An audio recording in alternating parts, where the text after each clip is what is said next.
June 16th, 2021 to order at 6:45. Roll call, please. Mayor Copeland, Here. Tom Baylor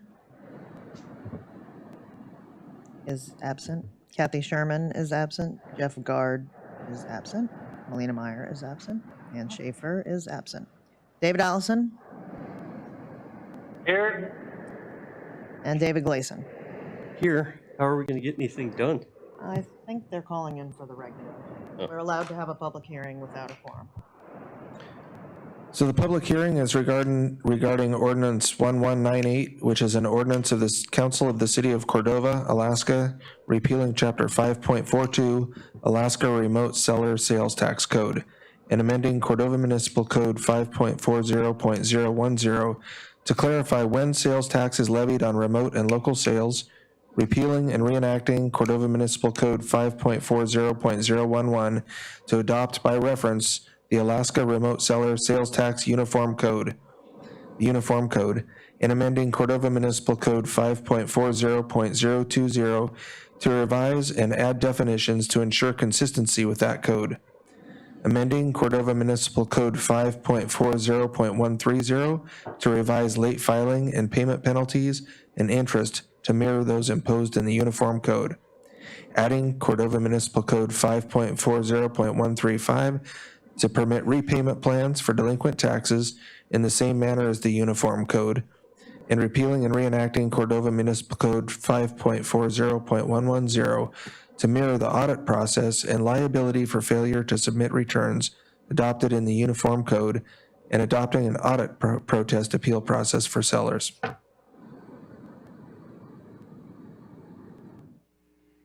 Anybody like to speak to that? We're not doing call-in public comments anymore, right? Correct. Okay, great. Okay, we'll stand in recess.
recess and just give one more opportunity for anyone that would like to speak to Ordinance 1198 regarding modifications to sales tax, remote sellers sales tax code.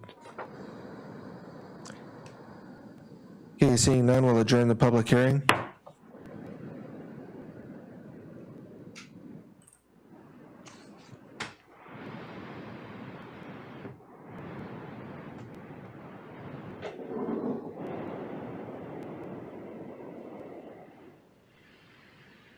Oh, we do not have the list.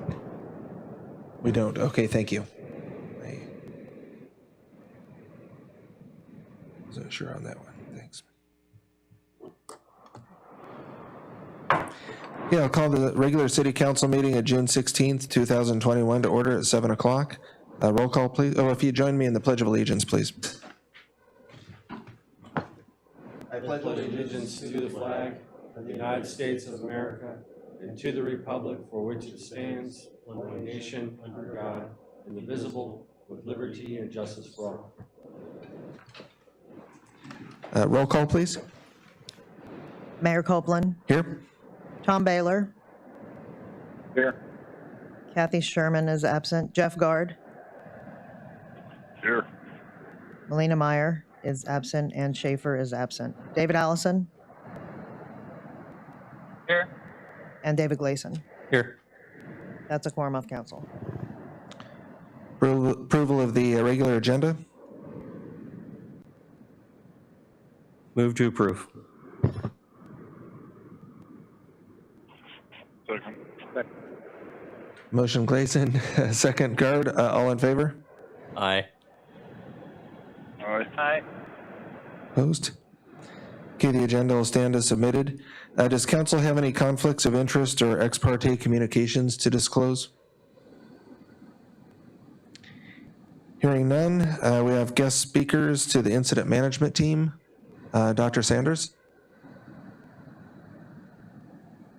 I don't have anything to add COVID related. I am glad to answer questions. Okay, any questions, council? Okay, seeing none, we do not have the speakers for the Sheridan Alpine Association this evening. So now's the time for audience comments regarding agenda items. Anyone like to speak to any items on tonight's agenda? Welcome to. You can just come up to the microphone here in this chair. If anybody that wants to speak to agenda items. You can, you don't have to, it's up to you. Yeah, you don't have to, but if you'd like to, this is the right time. I'll just say that I'll be here for after if anyone has any questions, but hopefully whatever I submitted would be adequate. And I'm totally open to make any changes if necessary. Okay, great. And I'm sorry, your name for the record? My name is Brooke Stewart. Okay, and this is Yes. regarding the Witch's Kitchen application? Yes, the mobile kitchen, yes. Okay, great, thank you. And- Yes, and the only new development was I was contacted by the Chamber for the 4th of July event. So I wanted to ask the members' permission if I could participate in that as a vendor. So that would not be at this location. I don't know if that's something I'd have to resubmit. I think that's just with the finance department at City Hall. Oh, okay. There might be. Okay, so that's the only new thing that came up. Okay, great. Thank Yeah, you. City Hall can help you with that. Okay. Manager, so, all right, thank you. Any other audience comments on agenda items? Okay, seeing none. Chairpersons and representatives of boards and commissions, CCMC Authority Board.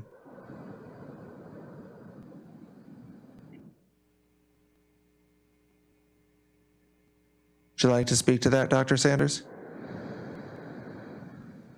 Oh, sorry, I was on mute. Hi, it's Hannah Sanders. So, as I brought to everyone's attention recently, the hospital's made large improvements in our revenue cycle. We feel like we're doing very well. We're getting bills out the door and to individuals on average 60 days right now, which is an excellent benchmark by the time it gets through insurance and then out to patients. We posted several months with zero or minimal losses.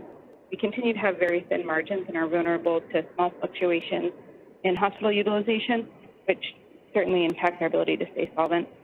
As we continue to respond to the COVID-19 pandemic and kind of wind down our emergency response, we are freeing up some more time to start catching up on things that we missed in the last year, as well as improved processes at the hospital. A big thing that has been on everybody's mind recently, and we've been getting a lot of outreach from community organizations and members, is the opiate crisis.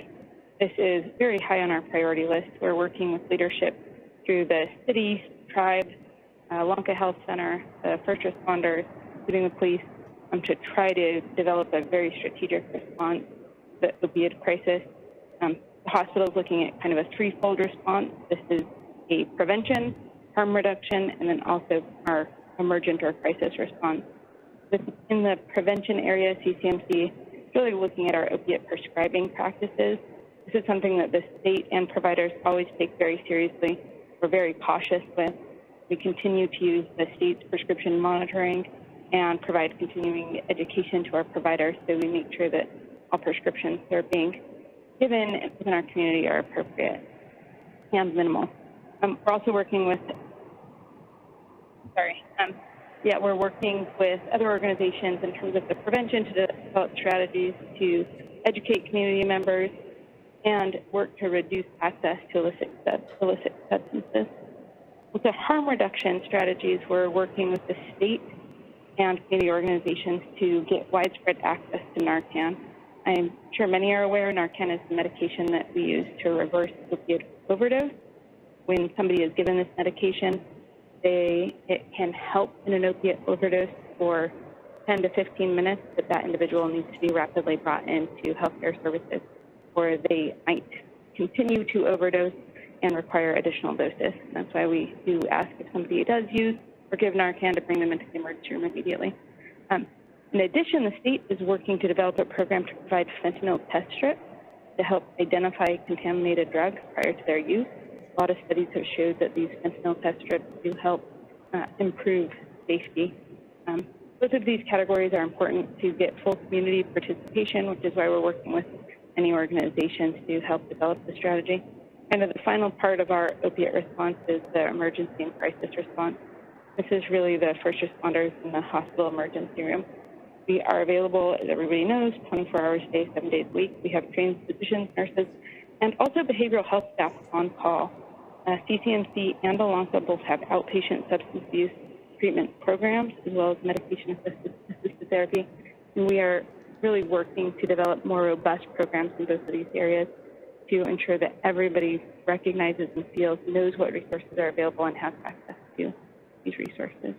So I really appreciate the huge outreach that we're getting from the community and from organizations, from the city, from Alanka, from the tribal court systems, and from the police to help us identify and manage this. I think over 2020, the opiate crisis across the United States took just under 50,000 lives. It's really small when you compare it to the COVID pandemic that we all put a lot of effort into.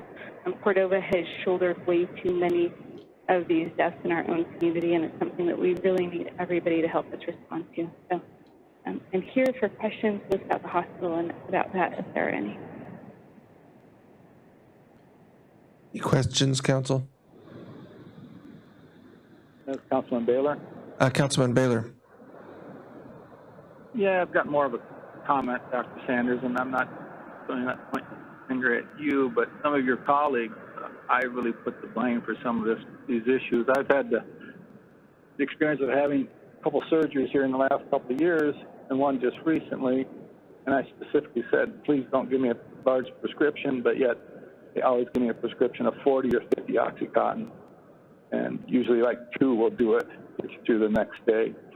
It's been consistent with the doctors over the years, and we had doctors in Cordova that overprescribed. So I think a lot of this falls in the professionals' court too, not to put so many drugs out on the street. Versus our dentist, our local dentist had a root canal and he gave me a prescription for 2 pain pills. So I think the controls can start with your colleagues too. I think they all recognize it's a big problem. That's not the only answer, but it's certainly part of it. Thank you. Thanks, Mr. Baylor. I really appreciate that comment. That is why that is one of the top parts, and that's one of the things that I mentioned, that we really are ensuring that we're putting the controls in place and really monitoring, using the state and also local education to monitor local prescribing practices. That is not lost on me. It is a big issue, and I think that nationwide we recognize that these larger prescriptions do get diverted, and nobody has that intent, and we're trying to make sure that we have very clean practices here in Cordova. Well, I appreciate that. It wasn't that many years ago I was working with some younger folks in town, and they were laughing about how they, after some time, they could just say their back hurt, and they'd go in and get 30, 40 of these things, and then they'd go out the road and party. That was a system that was in place here for a while. And I know you and Dr. Blow and others are certainly changing that, or have changed it, or never was that way. But I just wanted to point that out, that's kind of how some of this stuff gets started. So thank you very much for your efforts. Other questions for Dr. Sanders, Council? Yeah, well, thank you, Dr. Sanders. I've been getting some calls from concerned public as well. I guess on behalf of council, is there anything the council can be doing, or we as individual citizens? You know, I think that everyone is recognizing the need to put a lot of effort, that we have some great minds at the table. I think this community has some excellent leaders. We're all working together, and I think we're going to tackle this from many different angles.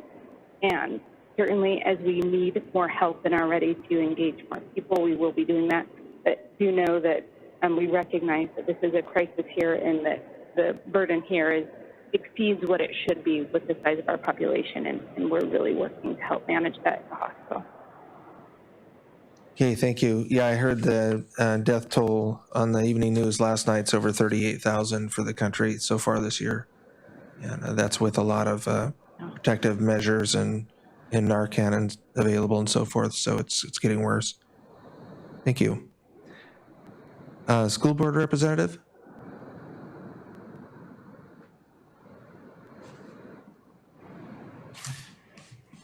Hi, Alex Rustin, Superintendent. Well, as the school year has wound down for teachers and students, it's sort of geared up administratively. So our administrative team has been working on federal program year-end reports, as well as grant opportunities with our federal programs and all of our title funds for the FY22 school year. So those things are in progress. At our last school board meeting, the school board adopted our budget for next year. So pending the decision tonight at the council table, we'll sort of indicate if we need to do anything with that adopted budget before we submit it to the state by July 15th. We've got a couple of summer programs going on. We have a short summer school session happening for students right now. It wraps up the end of this week. And then later in the summer, in July, the first part of August, we'll be having another summer school session just to kind of ramp up for the start of the school year as we look to reopen the doors next year. So I think that's about it in terms of updates. All summer maintenance work is underway, so both interior and exterior of the buildings are being thoroughly cleaned, and floors scrubbed and shampooed and re-waxed, and whatever it is that the maintenance crew does during the summer is in full swing right now. So I think that's it. If there are any questions, I'm happy to take those. Any questions, council?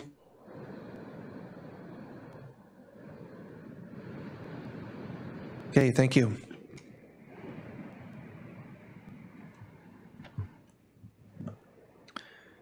So I don't have a student council representative report. Approval of the consent calendar. And on that, we have minutes of the May 19th, 2021 regular council meeting, minutes of the June 2nd, 2021 council public hearing, the minutes of the June 2nd, 2021 regular council meeting, And per charter section 2-8 and Cordova Municipal Code 3.12.022, the recordation of excused absence of Councilman Gleason at the May 19th regular meeting. Would council like to pull any of those items out separately? Okay, hearing none, roll call vote. Melina Meyer is absent. David Allison? Yes. Tom Baylor? Yes. Jeff Guard? Yes. Kathy Sherman is absent. David Gleason?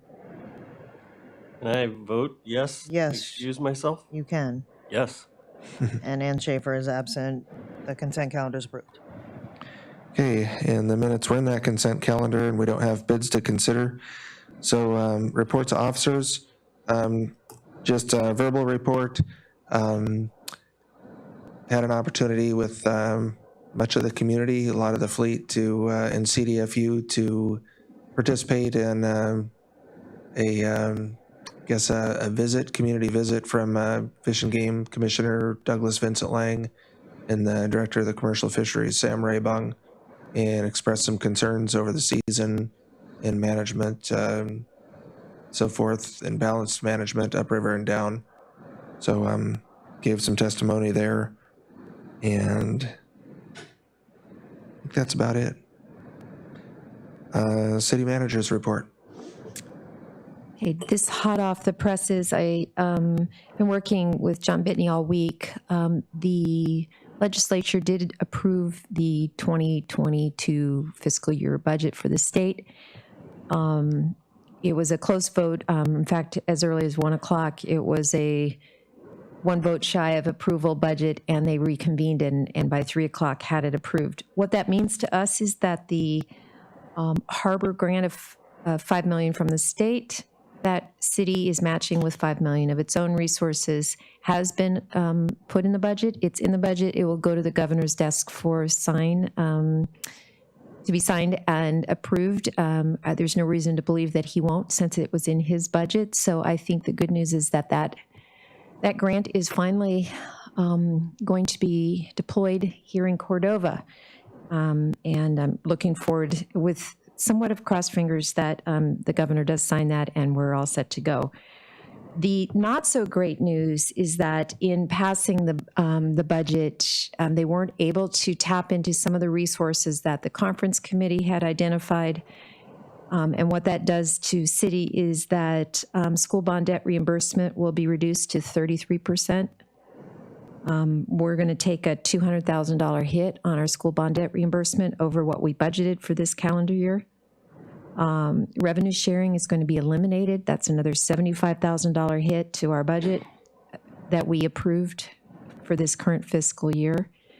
Power cost equalization has been eliminated.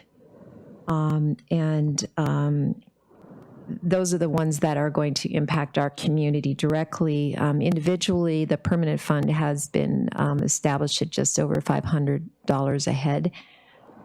The anticipation is that there's another special session coming up in August, and that some of those numbers will be revisited. Big on the political agenda is getting maybe school bond debt pushed back up to 50%. So while the budget has been approved at 30+%, there is some window and hope for that to go up to 50%, which would restore our budget as it is has been approved by council. So I share that with you because it's been a really rough go for the governor's office and for the legislature to come up with a budget. It will be signed and put in place again, as I said, probably next week by the governor, and we'll get our final numbers, but that is where we are all headed. Harbor grant, though, is the shining good news, and I have to put out kudos to John Bitney, who lobbied on behalf of us really hard, and without his efforts, I'm fairly confident that that number would not be in this year's budget. So we need to send a grateful thanks to him and his efforts to get that going.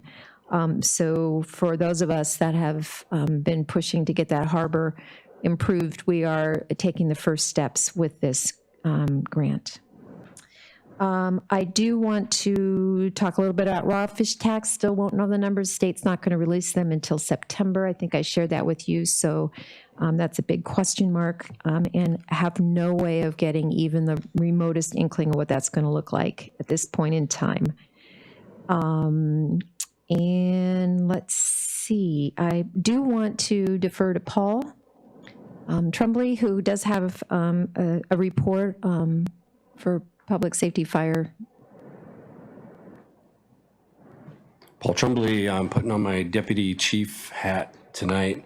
Per city code, the fire chief, subordinate to city council, shall approach as to the condition and needs of the fire department.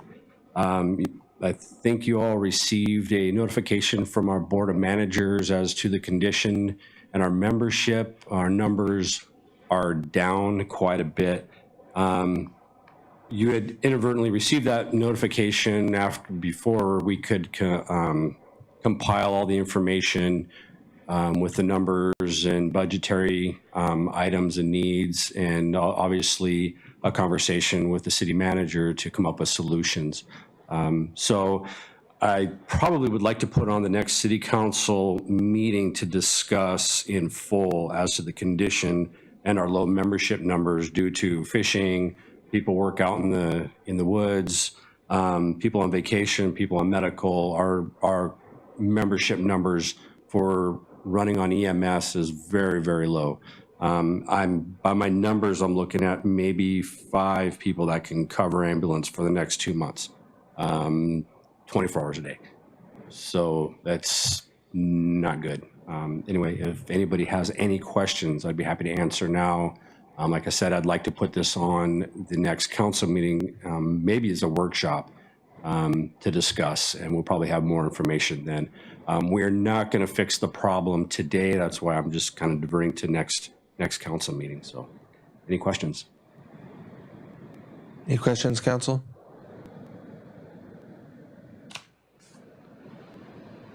Okay, we'll take a look at that on pending agenda. Thank you. Thank you. That's it for my report. Thank you. If anyone has any questions, of course. Any questions, city manager? I guess I'd just ask you, Helen, Can you here, Councilman Gleason, could you get closer on your mic I'm here? sorry. Councilman Gleason, then Baylor.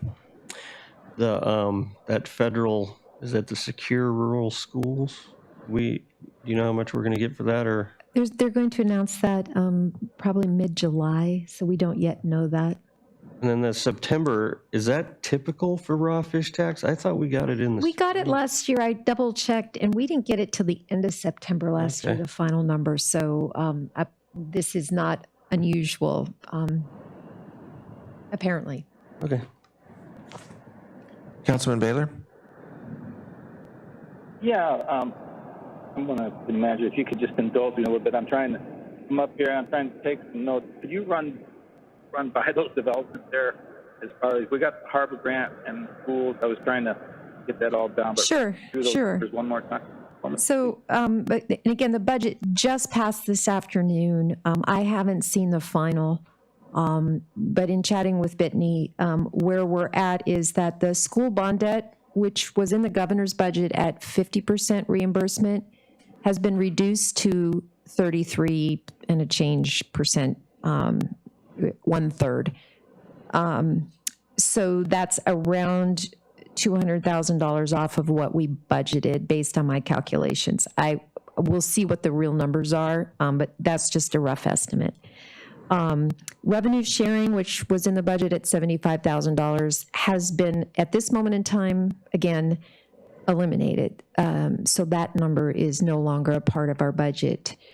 Power cost equalization program has been zeroed out. Clay probably could speak better to whether or not that impacts us at all, but that was a big number that impacts a lot of communities in the state that was eliminated. The permanent fund is set now at just over $500 a person, not the number that the governor and many legislators want. It likely will be revisited at a special session, which will occur in mid-August. any of those other numbers could also be revisited. So while the governor is going to sign a budget with those firm numbers in play, there is a possibility, perhaps remote, that those numbers would change.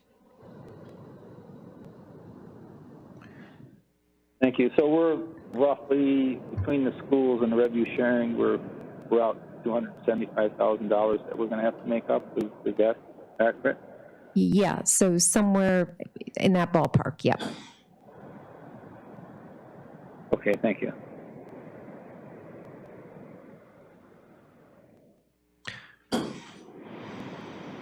Yeah, so power cost equalization, last year when this kind of happened, there's an endowment of $1 billion, and the earnings off of that pays the power cost equalization program, which is about $40 million.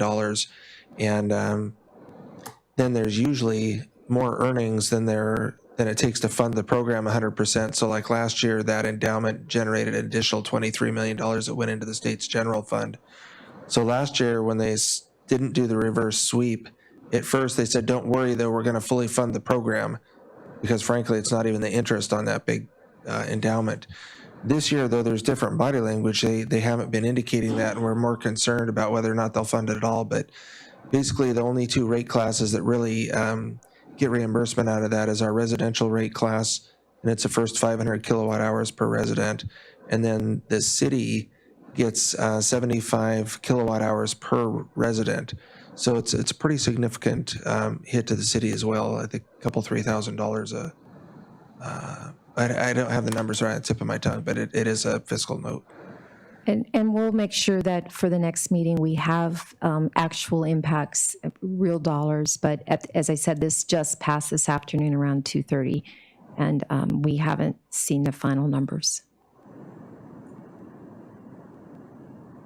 Hey, other questions? City Manager's report, Council?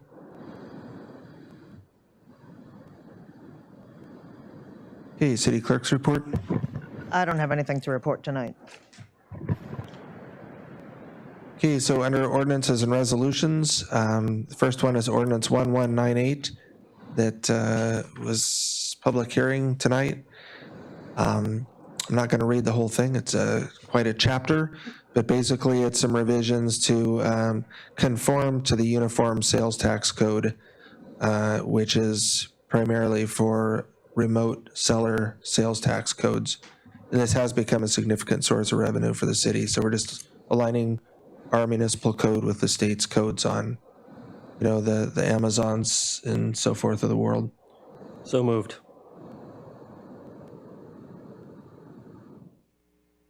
Second.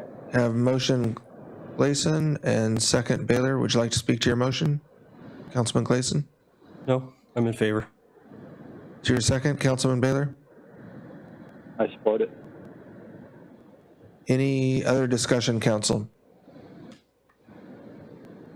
Okay, roll call vote, please. Tom Baylor, Yes. David Gleason, Yes. and Schaefer is absent. David Allison, Yes. Jeff Guard, Yes. and Melina Meyer and Kathy Sherman are absent. Motion carries 4-0. Okay, next item is Resolution 06-21-28, and that's a resolution of the Council of the City of Cordova, Alaska, approving the license for a mobile restaurant for Witch Kitchen. So moved. Have a motion, Baylor? Second. Second, Gleason. Would you like to speak to your motion, Councilman Baylor? I think it looks good to me. Okay. Would you like to speak to your second, Councilman Gleason? Nope. In favor. Sorry. In favor. Any further discussion, Council? Yeah, Mayor, this is Alan.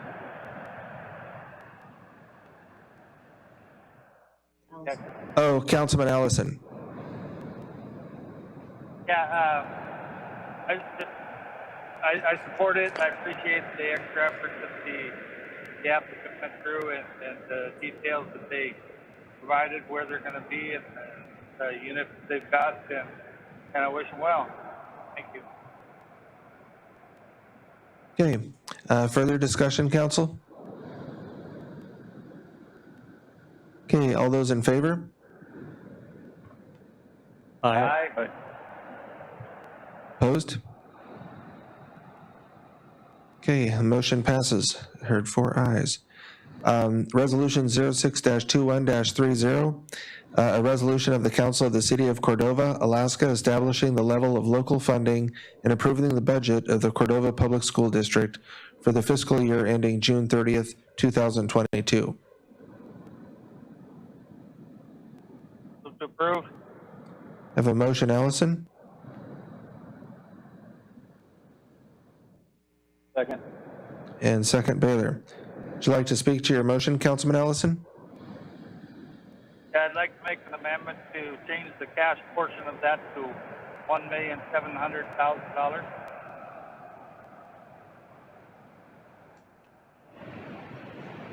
So we have a motion to amend. Allison?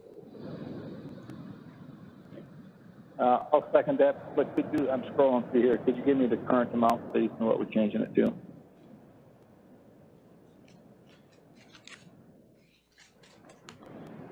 Yeah, the current amount that they're asking is 1.9 in cash, 1,900,000 in cash. I'm suggesting that we change that to 1,700,000 in cash. The in-kind, that's calculated out. So. Thank you. Reduce the request by 200,000. Okay, would you like to speak to your amendment, Councilman Allison? Yeah, sure. As we all know, we don't know what our finances are for sure, and it's an odd duck that we have for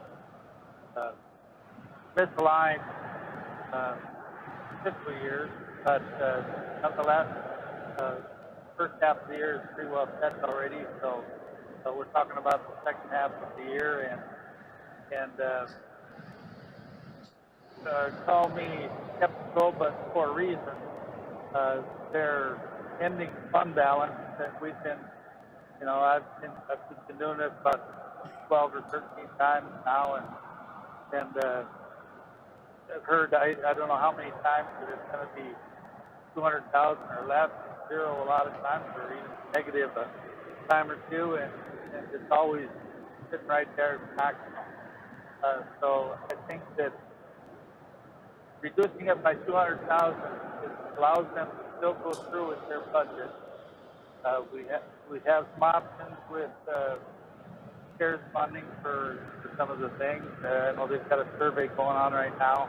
We can't tell them what to spend their money on anyway, so regardless of how much money we have, that doesn't guarantee a preschool program or any of those things that they're saying they need the money for, but I think they can manage and they can get by, and we'll see where their ending fund balance is. I think I had the same speech a year or so ago when they were getting $200,000 extra, and we gave them that $200,000 extra, and here it was this year we had to get $86,000 back from them because they were over the maximum, and I support the schools as much or more than anybody does.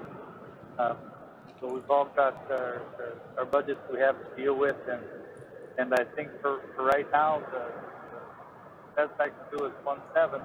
That's still 50,000 more than we budgeted this year. So, but we can take that out of the first half of next year and even up our budget. But I think for their budget, I support the 1.7, but I don't support any more than that at this point in time. Okay, Councilman Baylor, to your second to the amendment. Yeah, Councilman Allison makes some good points. I'm looking at this news we just got from the city manager. We're short $275,000 and costing more with the power cost equalization you were speaking of. So that's concerning me also. So yeah, I think I'll support it at this point. Further discussion, council? Yeah, it's Councilman Gleason. I'm not in favor of the amendment. Definitely not the school's fault that the state's reneging on their agreement with the city. So I'm not in favor of amending it that low. Further discussion, council?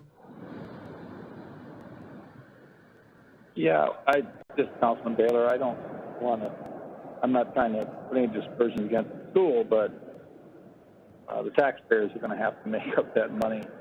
We got to find it someplace. So for right now, I guess that's my concern. Thanks. Further discussion? I got one quick comment, Mr. Mayor. Councilman Guard? Councilman Guard. Between shortfalls from the budgets that were passed in Juneau today and $200,000 increase, that's a $500,000 hole in the budget we've got for this, and things are still kind of up in the air. After September, when things start to settle out a little bit and we find out we have better financial ground to be standing on, we can always kick in some more dollars later until we know where we're sitting at. I'm in favor of the $200,000 reduction.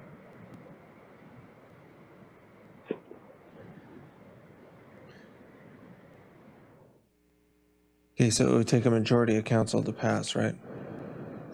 Okay. So any further discussion, council?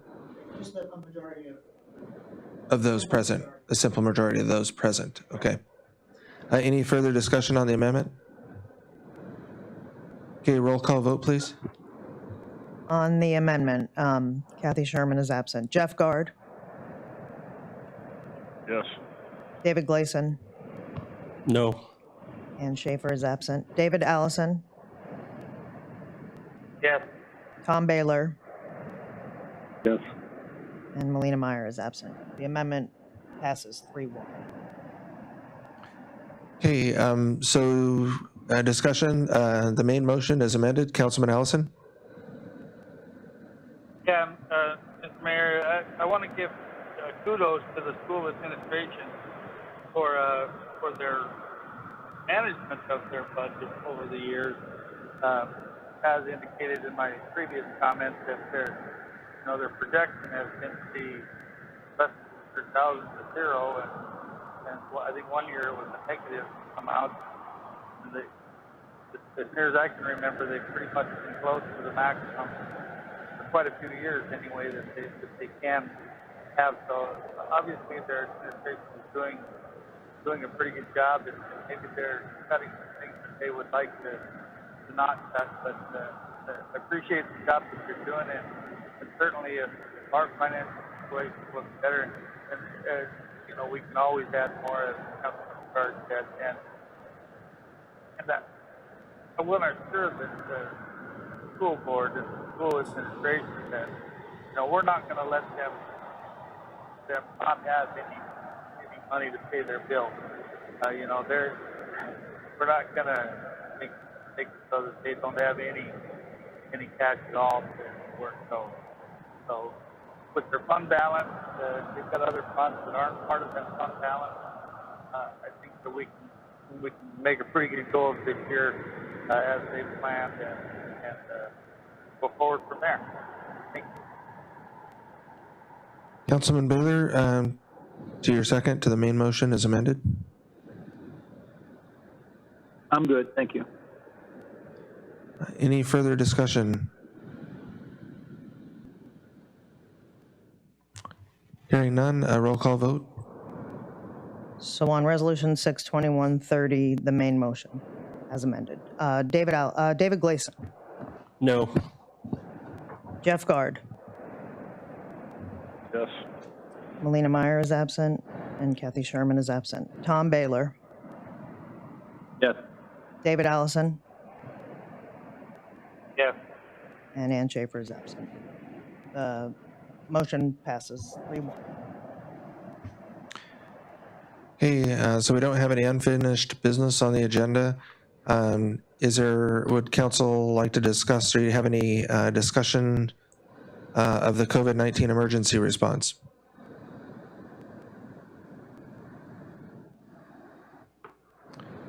Okay, hearing none, we have a pending agenda, capital improvements list, calendar, elected and appointed officials list. So the pending agenda, we heard from our fire chief, like to have a presentation. I guess, what are thoughts on, let's see, I guess we will have the first meeting in July. I think you wanted a work session, right? Yeah, Yeah, something to discuss. Maybe a work session, would that work? Mr. Mayor, Allison? Councilman Allison. Yeah, I just point out that for July 7th meeting, I will not likely be able to even call in. That's the day of my folks' memorial service, and I back to Montana, and I don't believe that I'll be able to get away for a call in on that particular day. Any other day, probably can, but not that day. Okay, how about 21st of July, council?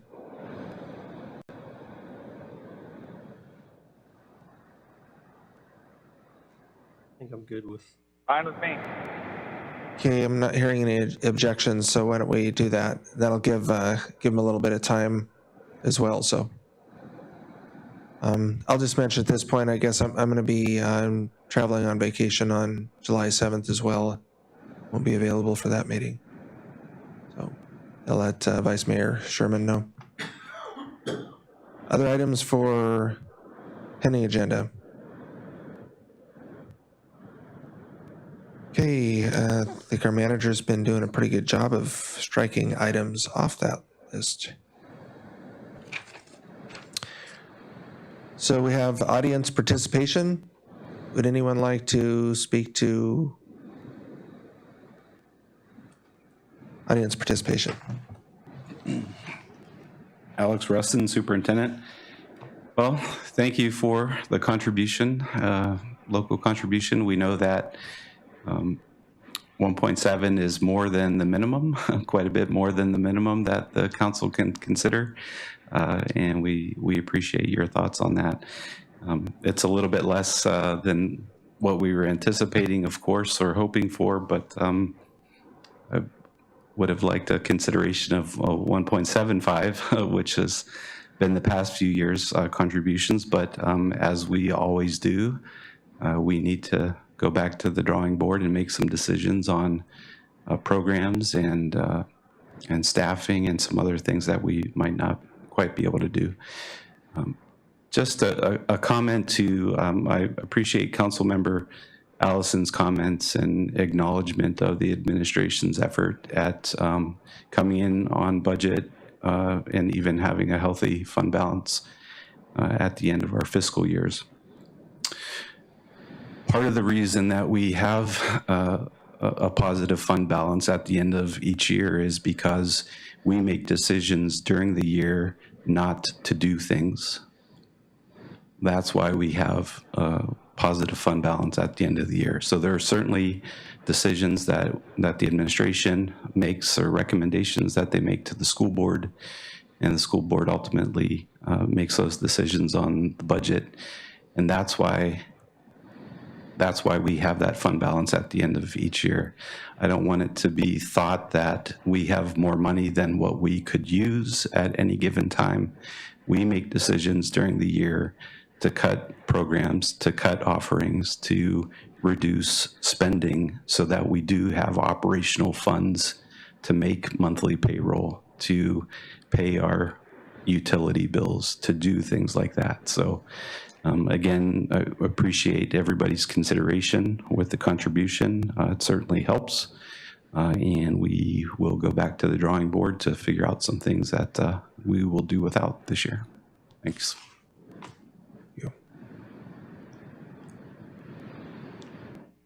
Yes, please. I just wanted to say thank you. Oh, my name is Brooke Stewart. I just wanted to say thank you to everyone. That's it. Okay, thank you. Thanks. Look forward to a new dining option. Yeah. Other audience comments? Okay, seeing none, we'll move on to council comments, and I'll start online. Councilman Guard? No comment. Thanks for the staff for putting everything together for us. Okay, good luck tomorrow. Catch them up. Drive those raw fish tax revenues. Councilman Baylor? Yeah, thanks, staff, and I give a shout out to the harbor. They've got the ramp fixed on the north end there by AML. Those two sections that have been missing for a while are now on there.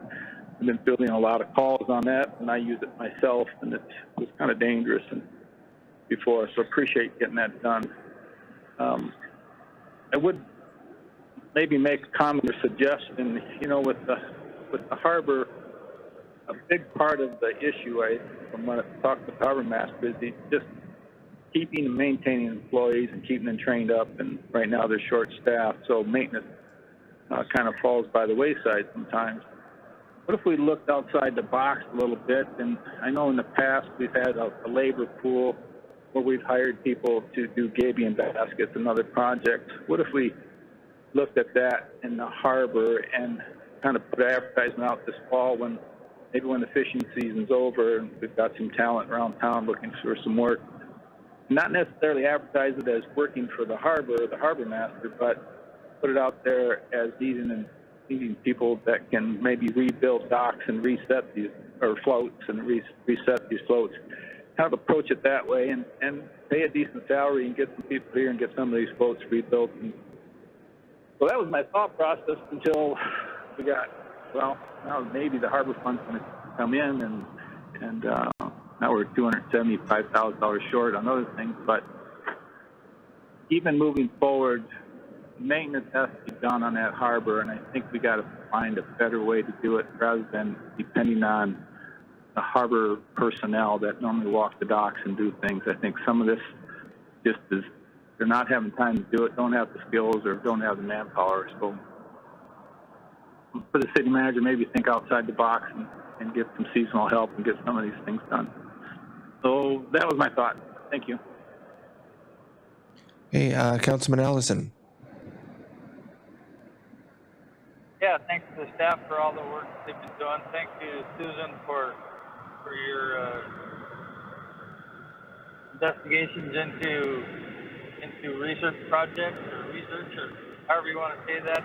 You always come through pretty quick on any questions I've ever had. So I appreciate the effort you do on that. And keep an eye on the budget. I'm not so sure the governor's going to sign. I don't know.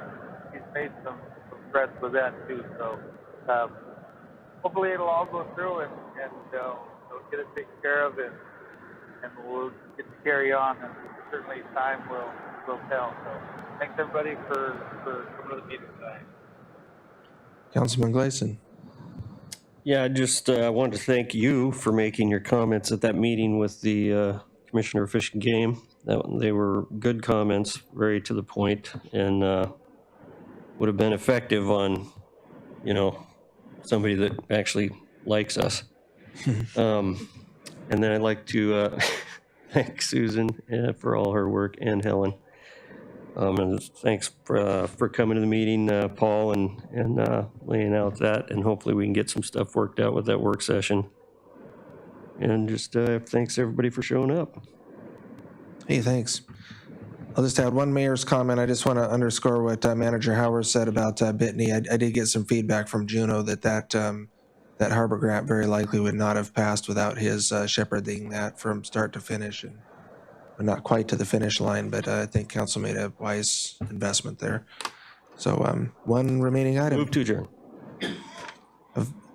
A motion to adjourn. Is there any opposition?